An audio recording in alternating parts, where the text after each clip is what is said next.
defense of the Conservatives is starting to crumble, because now that we have the access to information documents reveal that Elections Canada was so concerned about voter fraud, they believed the Conservative Party was, quote, running a scam.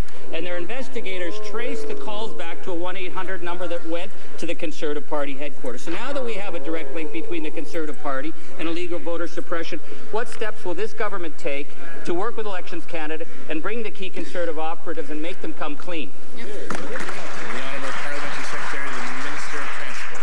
Mr. Speaker, we already indicated to the member and to all of Parliament that the Conservative Party is working proactively with Elections Canada to ascertain what exactly happened in Guelph. We ran a clean and ethical campaign, as we always do.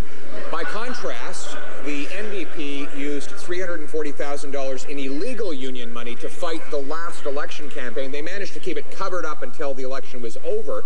And despite the best efforts of the leader of the NDP, through a courageous whistleblower, that information eventually came public. Mr. Speaker, why didn't they come clean sooner? The Honourable Member for Timmins-James Bay.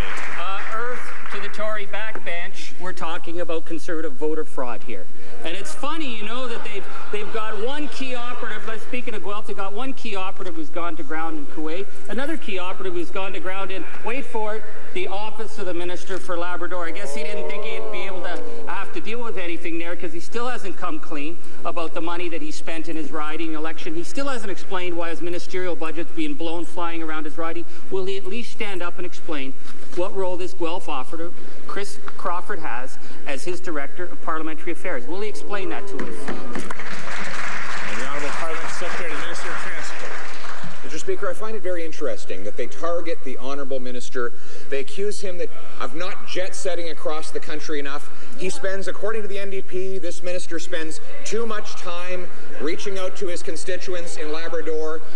This party understands you can never spend too much time with the good people of Labrador, and that is precisely why he knows that the rural people of this country do not want a billion-dollar long gun registry. Maybe if the member spent more time in his own riding, he'd know that too.